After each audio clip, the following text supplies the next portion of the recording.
Welcome to the Black Box App Podcast. I'm your host, Kenneth Johnson. I'm extremely excited today because we have Daniel Ikem with us here today. And just let me tell you just a little bit about this gentleman. He's amazing. I kind of been peeking around the corner at some of the work he's doing in his role as Partner Development Manager at Microsoft. But really, the thing that caught my attention is that they have a Black Partner Initiative, and Daniel's really active in leading that drive. So wanted to have him on the Black Box App Podcast, reached out, connected, shared a conversation, and he decided to come through, and he is here. Daniel, what's going on, my friend? How's it going? Yeah, I'm doing well.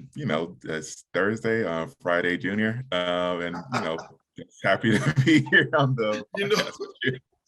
I was telling someone earlier that this is weekend eve, right? You're Friday Junior. Yeah, Like, yeah, Friday Eve. Yeah. Well, listen, man, I know that means a lot for you because I know you pack a ton of work into your work week. And if you can, just please let our audience know a little bit about you, the work you're doing, and kind of what the career journeys look like. Okay. Yeah. So, as you mentioned before, I am a partner development manager recruit here at Microsoft. And really, I started this role like last year in February. But prior to that, I worked at the United States Postal Service headquarters as a product manager, as well as a management analyst for their global business department. And really, in both my current and my previous roles, they're both focused from a global perspective, as I'm in the global team for both organizations. And I really attribute that to my master's, at least my first master's, in international business from University of Miami, where I'm from, city of Miami, Florida. Okay. And prior to that, had my bachelor's in management from University of Central Florida in Orlando. Also have my associates from Miami-Dade College, but most recently, I just got my second master's in biotechnologies from the University of Maryland Global Campus. So that's the piece I was waiting for, that University of Maryland piece. Welcome to the land of the terrapin, my friend. Yeah. That's the piece I was waiting to hear about. I said, he's not going to slide my university, is Yeah, no, I definitely wanted to get my second master's because one, I love biology, but I also wanted to kind of expand my horizons. After working at the Postal Service, I knew I had the capability to do more, and I just decided to go for it. Man, do more. So let's stay right there for a second, because it's about doing more, right? And based on your educational accomplishments, it seems like you're really comfortable in the space of being a continuous learner. How has that supported and assisted you in, I guess, kind of making a pivot in a sense, like with the work you're doing now? Am I correct? Yes. So it helped me make a pivot because I'm not sure if you're familiar with like strong and weak connections. So really the concept is, you have like the, I guess, environment and the people that you're really familiar with. So those would be your strong connections, right?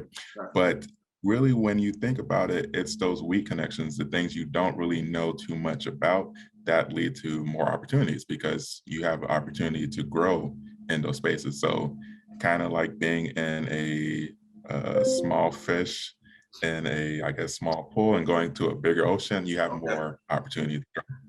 And I guess that did help in me pivoting to working for Microsoft. And even in my role here, where I support so many partners, in a very scaled motion, that has helped me in ways that, can only be like exemplified by the results that the partners are experiencing themselves. Because, I work with partners across every industry, partner type, and what is the other one? Solution area, in terms of what type of technology they use. So, being open to all this information and just continually learning and, even identifying more, I guess, stakeholders and people who can provide support as allies to the program that I'm supporting. It all really just starts by, thinking, how can I get more out of this, and where can I find these additional resources to become more well-rounded for the task ahead of me. You know, I don't like to speak on things like this typically, but you guys appear to be doing a really good job of supporting. So I'm speaking to kind of what you're talking about, how you're supporting partners, right? But it seems like you guys do a really good job of supporting one another as well. I know, I've had some conversations with some people over there at Microsoft, and I've been really impressed at the BAM group, and things of that nature. Blacks at Microsoft and all of that. And then when this partner initiative came out, and just in communicating with you, you were always so guiding and caring. And because listen, as business owners and entrepreneurs and developers and things of that nature, we get busy just like you get busy, right? And I know there's been times where I'm like, listen, Daniel, I missed the boat on that one. I wasn't able to check in, or I wasn't able to get the information, and you've immediately sent it back to me and found a way to keep me connected. What do you credit that to in your own experiences? Yeah, so I guess I credit that a lot to my, childhood. I come from a family of immigrants, and I also have a autistic older brother. So, even though we're 1 year apart, I've always been there, like supporting him, and really using, not necessarily using, but that experience has really taught me patience and, really just how to be a better listener and, be better at attending, just because, you never know what someone is going through. And, I've talked to plenty of partners and really got a better understanding of where they came from and how they got to this point, and wanting to become a Microsoft partner. And everyone has a different story, but there's always a commonality of just needing support and help. And I know for a lot of partners through this initiative, I'm really the first time they've met someone of African American descent from the organization, and it's like, wow, you're the person I've been looking for. Yes. And I personally wasn't expecting that myself, but it's like, as I tell the partners, I'm always here in your corner. Sometimes I might not respond as quickly as you need me to, but I will definitely respond eventually. But I do want them to know that there's someone in the organization, as well as a team of people in the organization, looking out for them and wanting to see them succeed as Black-owned businesses. So I guess to really answer your question, I guess it's just my upbringing and just always wanting to help people, just because I know what it's like to not have that support. You mentioned your immigrant background. Where's your family from? Oh, my family is from Nigeria. Okay, excellent. There's something else you mentioned that kind of is dear to me. So my brother, he passed away, God bless the dead, but he was on the spectrum as well. He was autistic, and the listening part that you spoke about, and just kind of the caring piece, it gave me a better understanding of who you are and kind of how you view the world. And I think that's probably why I immediately kind of like locked in with you and wanted to learn more. I didn't know that, so thank you for sharing that piece. Yeah, no problem. All right, so look, let's kind of move. Let's move forward. So you've navigated some really big places, man. The Postal Service, U.S. Postal Service. Now you're at Microsoft. Humongous organizations. You went to pretty big universities as well. So, but now you're working with probably smaller businesses that are maybe in the startup stage or in a stage where they really need that type of support and attention, to achieve their goals. So just as a career, what's kind of kept you aligned with your educational pursuits and the goals you've set to achieve, and how you've went about doing that? Like, what's kind of kept you on the straight path? Yes. So, and I think if I understand you correctly, you're asking like, what are my goals, or like, what are my Yeah. motivations? So it's probably a little simpler than that. Is there anything that you credit to your ability to, one, navigate all of those educational environments, and also to secure employment? So here's what happens. There's a big thing about Blacks in tech and not getting opportunities. But you came from the Postal Service, and secured an opportunity in a tech role. So I just want you to speak a little bit on that. Okay. Yes. So what I can say is I can definitely attribute it to, just having people in my circle who were already at Microsoft and, they saw in me something I didn't even see in myself, just because I was coming from the postal service, and didn't have much, you know, background in technology. But, one day I just decided that, well, I have to trust in those who trusted me, and believe in me. And so, I really took the opportunity to prepare and just learn as much as I could about Microsoft and the organization and the role that I was going to be in.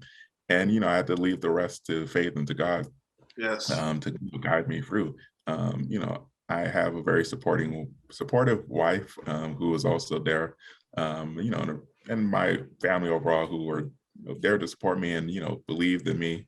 And it's just really a matter of me believing in myself, to apply and then get the job because as the saying goes, closed mouths don't get fed. So it's like the worst that anyone can ever tell you is no.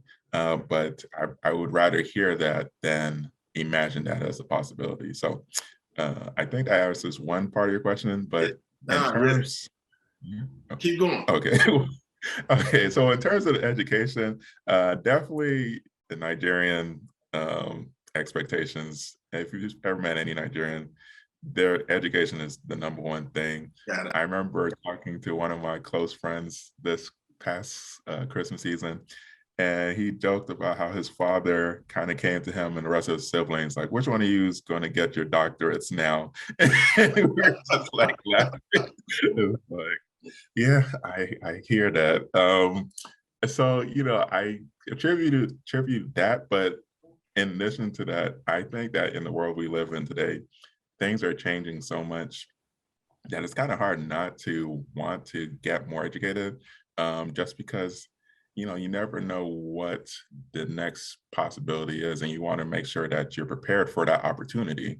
And that's really why I decided to get my master's in biotechnology, just because I see a lot of trends in the world. Not even COVID, because that was actually a coincidence when I started my master's.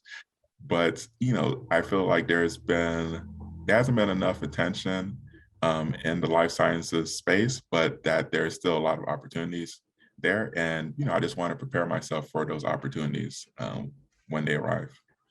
Man, I can appreciate that. So I think that's an excellent segue to where I'd like to go here. Typically on the Black Box App podcast, we ask people to speak to three levels of career, right? Entry level, mid-level, and senior level career. You've navigated the space. You just spoke about kind of positioning yourself and doing research on organizations that you have interest in. So I'd like for you to share your advice to our audience, which typically exists of Black men. And what would your advice be on how they should move forward in those career stages, entry level, mid, and senior level careers? Okay. Yeah. So I will preface this that I'm still technically mid-career myself. I didn't start working until 5 years ago, but I would say for entry level, definitely do research not only in the roles that you want to be in the industries, but also where those roles are. I know with COVID, there is now the possibility of working from home, but at the end of the day, certain businesses and certain industries are, concentrated in certain cities. Even though, working in the United States Post Service wasn't my uh, plan, I did, immediately understand or recognize that working and living in Washington, D.C. would definitely provide me with a number of opportunities that wouldn't be possible in any other city in America. So, in addition to, just the role and salaries and, industry, just where do you want to be and where are these things at? And, really using that as a North Star for where you want to start. I guess for mid level people in their middle of their careers or mid-level positions, I would say I would say ironically, or not ironically, but rather it would be good to see what's going on in the next level up. So for where do you want to be at the end of your career? Because at entry level, you kind of seeing like what works for you and what doesn't, and you should use that time because there's not that much. I don't want to say expectations, but it's you have the responsibilities that align to where you are in your organization. But once you're in mid level, you kind of start getting more into those middle management positions and whatnot. So there's more of expectation and the necessity for you to rapidly scale up. So I would definitely suggest for anyone in the middle career just to see what are people in the next position or in senior positions doing, either through researching job descriptions or even finding mentors in those spaces to kind of guide you through those same conversations and thoughts. All For right. senior, So I'm going to oh, save you. I'm going to save you because you said that you're not senior yet, but you just yeah, walked right into it. It's the mentorship and the sponsorship piece. yeah, That's the yeah, piece. yes. No, I would definitely say that that is a very important piece. Especially as you grow and develop and mature, you know, I can understand not necessarily wanting to ask for help and stuff, stuff like that, whether that comes from experience or just pridefulness or anything of the sort. But at the end of the day, nothing that we experience, as human beings on this earth, um, happen by themselves. Like it always comes from a group effort of all the individuals around you. And I would say even now more than any time before, this is definitely a great opportunity to find mentorship because I think there's dozens of people out there who want to provide their support and see people like them or from previous or similar backgrounds succeed as well. Man, yeah, I can appreciate that, especially coming from you and knowing what you're doing with the Black Partner Growth Initiative over at Microsoft. I think I'm a recruiter and I admire good hires. And I really believe you were an exceptional hire, man. I think you're the guy to do this work and Thank you. support. Yeah, I really do. I really believe that wholeheartedly. And your support and the efforts that you bring to that role, I think will serve tens of thousands of people when you're done. Thank you. I mean, I'll be honest, I have heard like a lot of good feedback, but sometimes I felt like maybe I wasn't doing enough for the partners. But after talking to them, they do seem very, they are very appreciative of the work I've been doing. And it does seem to be making a difference in their businesses and lives. So, I appreciate that. And, I'm just going to continue to try to provide more resources and support to them. Yeah, and I'm sure they appreciate it as well. That's a big piece of what we're trying to do with the Black Box app podcast and showcasing individuals like yourself that are doing amazing work. What do you believe? Why do you believe an app like Black Box is necessary? Yeah, so I believe that a app like Black Box is necessary just because I know that there's always that initial fear of reaching out to really get connected to other people in your communities or just looking for support.